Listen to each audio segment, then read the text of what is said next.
introduction. I really do want to thank a Global Big Data Conference for this opportunity to speak during the Global AI Conference. It's really an honor to be here to talk about the metaverse, to talk about strategies that drive equality, that drive equity, that's really going to drive the durability and the experiences of the metaverse. And so my talk is going to be focused on insights that I have, opinions, experiences on how we can create a thriving future version of the metaverse, evaluating what we've done in the past and learning from those scenarios. And then for folks who are attending, your time, it's an investment. So thank you for being here. And you did hear, I have this fascination with mechanics. It was something innate in me as a toddler. And I also like gadgets. I like problem solving. And so for me, the metaverse really represents this perfect intersection of these interests. And you heard the topic in terms of metaverse, equality, equity, and if we've done what we've done in the past, we'll continue to get what we've got. That is a quote from some sports scenario, don't ask me what, but I have loved that quote for all of my life. And it is very true for our personal and our business lives. Here's another quote that I love, and it's from Einstein, and it is about insanity. Expecting different results if you just do the same things over and over again. So perhaps in chat, if folks can just enter in, have you ever made a New Year's resolution, set a goal for yourself? Maybe it's to learn a new language, computer language or world language.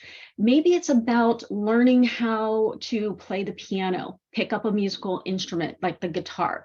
Perhaps it is a health goal, right? Maybe it is you want to eat organic, become vegan, become more active. If we think back to all of these resolutions, these goals that we set for ourselves, in order to achieve the goal, the vision of the outcome that we want to achieve, we have to change our behaviors and our mindset. And so this is really important when we think about the metaverse, right? If we continue to model our behaviors, our methods against what we have done in tech over the past decades, we can't expect different outcomes when it comes to biases, when it comes to pushback from those not historically included, when it comes to adoption issues. So this is the perfect time for us to adopt those new mindsets, those new strategies, to create practices that, yes, are more inclusive, that brings a diversity of thought, of backgrounds into the room, into the conversations. And the reason this is so important is that those experiences, that swath of broad backgrounds, whether it's traditional tech or non-traditional, because think about this, many skills in what we consider non-tech areas can be transferred into the tech world.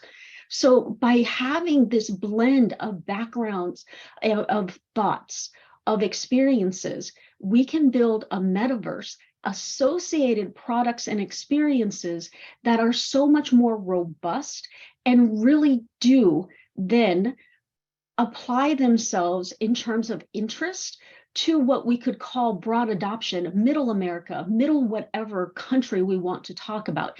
It is no longer about those individuals who are tech privileged to be able to access and engage with this technology, but now we're looking at the mass population, and that's really where adoption as well as scale and profitability occurs. Here's another quote that I really love from Ruth Bader Ginsburg. And yes, it does quote women, but it also applies to all underrepresented minorities. And as you read this quote, keep in mind a couple of stats.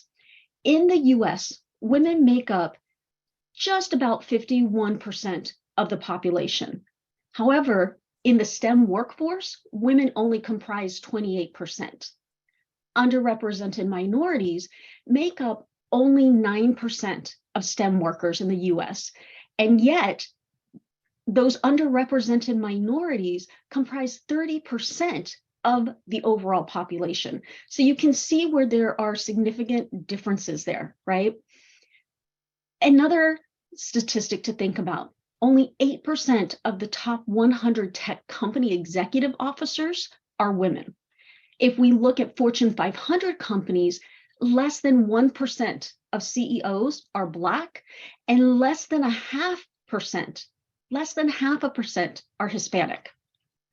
If we look at senior leadership roles, women hold 24% of senior leadership roles in STEM fields. If we look at executives of those senior roles, leadership roles, and we look across top tech companies, less than 3% of those senior roles are represented and held by Black individuals, and only about 3% are Hispanic. So when we say, or when Ruth Bader Ginsburg says, women belong in all places where decisions are being made, this is true for women. It's also true for underrepresented minorities. It's also true for those in the majority.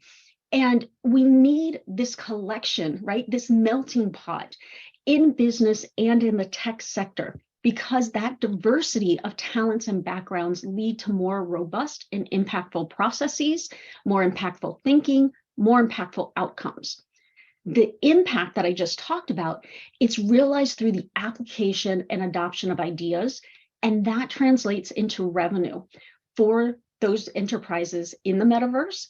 And then it also translates into positive experiences for users and brands alike.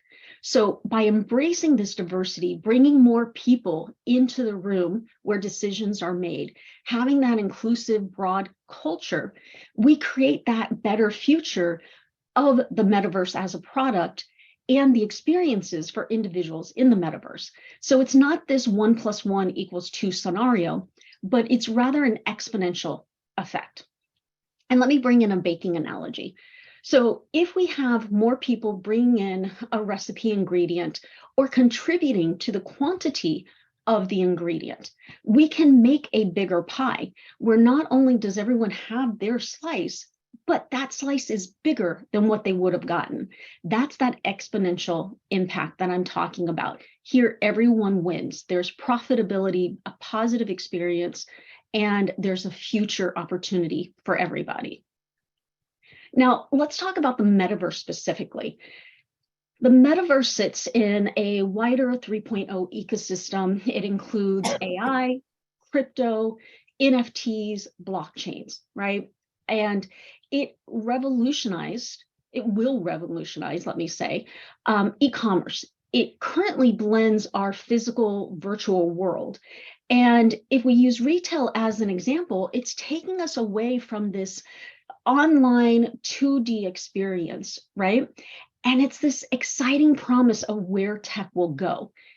Gartner predicts that by 2026, 25% of people will spend at least 1 hour a day in the metaverse for activities.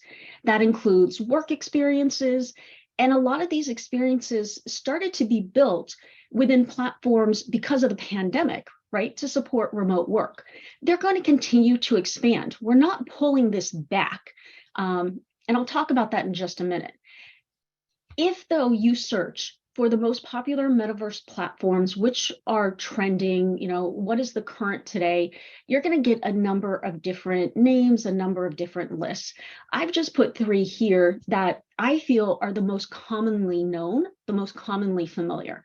We have Second Life, and it bills itself as a welcoming role-playing community.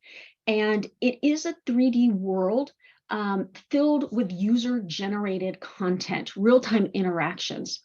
What's interesting is that it was launched as an online virtual game, and today it actually struggles to be recognized as an emerging metaverse versus a gaming community. However, its robust economy, the user-generated content, will prove that it will become a thriving metaverse platform. And one of the things that's interesting about it, even if you think about it as a game, is that there is an absence of designated goals or what we would call traditional gameplay mechanics. And so it will become this enriched metaverse platform, this community of communities, as it continues to mature. Roblox is another, and if you ask Roblox, its vision is to give people a platform to empower them to create their own experience. It's known most as an educational metaverse where users program, share their own games, and have the ability to also play games developed by others. Now, this platform was developed and released in the early 2000s, and it is broadly available on a number of devices. What's interesting here is that its active user base per month is over 150 million people. And the valuation for Roblox, the last I looked, was about 140 billion. We also have Decentraland here. And what's really interesting about Decentraland is that it utilizes blockchain technology to create that decentralized and immersive online world. It supports the users to create their own content.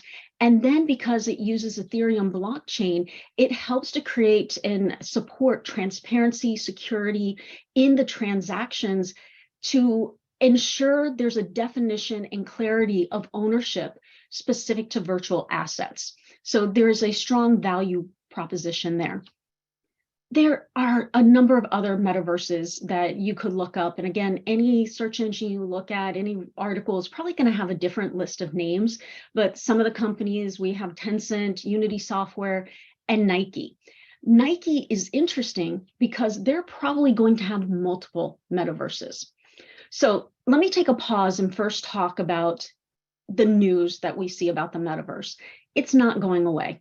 We've seen articles with regard to recent layoffs and news reports that say, the metaverse is slowing down. If you really look at the projections for the metaverse and the recent projections, we are seeing that the marketplace itself for the metaverse, it is going to grow at about a 45% CAGR. It is going to, in 2029, reach a valuation of $1.3 to $1.5 trillion. So when you hear that companies are de-investing, that they've laid off a team, please keep in mind that companies are not truly de-investing. What they are doing is evaluating their strategies and their teams as it relates to these efforts, and they're consolidating.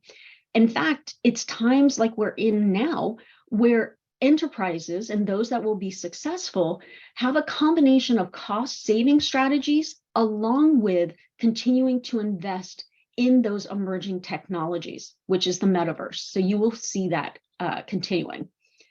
What isn't talked about much are the different types of metaverses, right? There is going to be metaverses that apply to the personal level, which is what I'm talking about most often, but we also have B2B and industrial manufacturing. So think of Nike, where they will have that metaverse for engagement at a brand level, a user engagement level, but they'll also have their manufacturing digital twin to replicate operations, systems, and processes. What I'd like to do right now is talk a little bit about AI, because it really is the backbone of the metaverse. And it is important to address biases that exist today and that can arise as we continue to build and develop, deploy the metaverse. This list here, again, anywhere you search, you're going to get a different list of biases specific to AI and the metaverse. I happen to like this one. It's one that was pulled together by Skilldora, but I think it's pretty comprehensive. We have systematic bias. And let me give you an example here. Let's use the scenario of AI and loan approvals, right? In this situation, a biased algorithm might discriminate against a demographic group. It might discriminate against women, perhaps people of color. Maybe it's ages, whether it's a high or low age. And the result here is that the decisions will create an unequitable access to credit. Perhaps those women, people of color, will be denied, perhaps because of an age decision where you fall in terms of your age segment, you could be denied access to credit. Automation bias occurs when individuals where humans blindly trust the output of AI systems. We don't even question the accuracy. In our minds, it is a given. It's perfect, it's spot on. And this isn't the case, right? Let's use an example of AI in healthcare, and an example where we have this over reliance, this automation bias. So let's say we have an AI generated medical diagnoses. Well, here the technology might miss important nuances that a human expert might have considered. And so it could lead to inaccurate diagnosis as well as inaccurate treatment. Selection bias, this arises when the data used to train models is not representative of the overall population, right? So here, we've heard of this a couple years ago. Amazon had their hiring, AI hiring tools, and it was trained on data that included data from primarily white male applicants. The end result was there was discrimination against women and minorities, non-white males. They were not passed on for interview loops. They did not receive as many offers as the white males did. We also have overfitting and underfitting bias. And here an example would be, let's use AI in speech recognition. So an overfitted model might fail to recognize accents. It might fail to recognize dialects that aren't well represented in the training data. On the other hand, an underfitted model, that model might struggle to understand even common words or phrases. Moving on, we have reporting bias. This occurs when data is presented, it's analyzed in a way that produces a particular outcome, supports a specific agenda. And I think the best example here that we have all seen is algorithms, biased algorithms specifically, that use within social media platforms to promote fake news and misinformation, right? It's in a headline at least once a day, probably on the news, every segment, every airing. We also have overgeneralization bias. This, let's use an example of facial recognition technology, right? So here, overgeneralization bias, it can occur when the AI model, it's trained on a data set that is not diverse enough. So the result is inaccurate or biased identification of individuals. This could be individuals from certain demographic groups. So think of this facial recognition model is primarily trained on images of, let's say, light-skinned individuals like myself. If that's the case, then this same model could struggle to accurately identify individuals with darker skin tones. And that leads to either false positive or false negatives specific to identification. We also have group attribution bias. In the context here, let's use healthcare, right? So here, group attribution bias can occur when the AI model is trained on data that reflects stereotypes, biases around specific groups of people. And again, it leads to unequal access, unequal care, maybe decisions. Let's use, again, a healthcare scenario.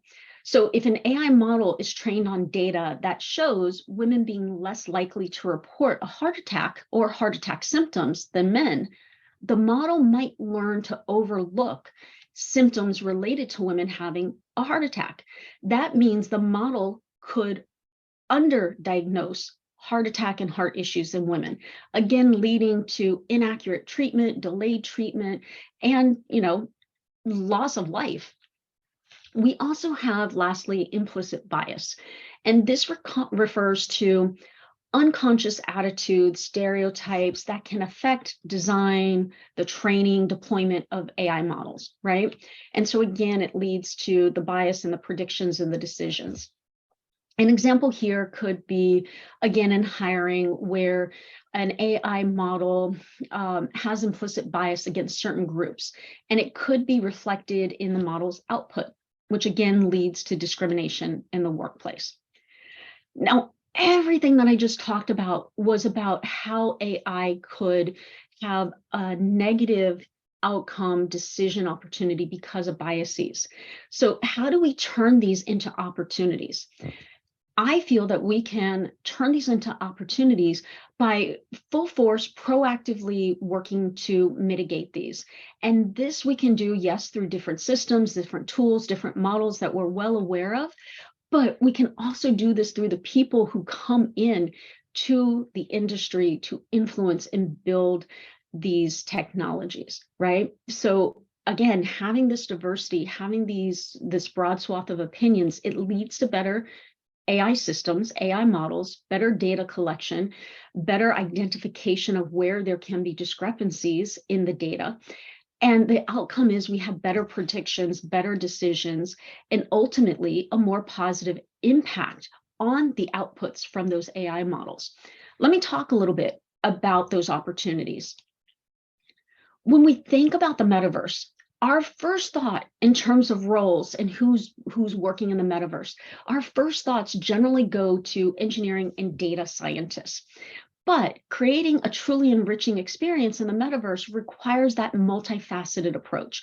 We need strategists who can communicate a vision for the metaverse. We need them to be able to monitor progress, ensure that the business alignment is there, and communication at executive levels, right? In that alignment of strategy. We need PMs writing requirements, assessing work against the requirements, managing the timeline. UX design, this is so important for that seamless, enjoyable experience in the metaverse. And it includes addressing STEM subtopics like mental and device fatigue, delving into the psychology of community inclusion and group dynamics. Content moderation. Man, if we've learned anything from social media, is that content moderation is needed in creating and maintaining a safe and welcoming environment for the metaverse. Governance and accountability, both self-governance and self-accountability, as well as federal governance and accountability, will play a key role in the development and the future of the metaverse. Right now, there are only a few laws that exist that transcend into online spaces. They don't yet really apply to the virtual world. And we've seen from social media that trolling can quickly turn into verbal assault. And then if we think about the virtual world and physical assault, right, that can still have real implications for our brains and bodies. Those are still experiences and traumatic experiences that an individual can go through. So we need to evolve our laws to keep up with the rapidly changing virtual landscape. Safety is so important. I just mentioned that in the opportunities, right? And being able to have the safe, welcoming environment that the metaverse should be. Without safety, the metaverse could become a hub for nefarious activities. And when we think about inclusivity, we are going to have these exclusive events in the metaverse, right? It is going to be a monetization of brand strategy. And we're going to have experiential luxury that specifically targets individuals while excluding others.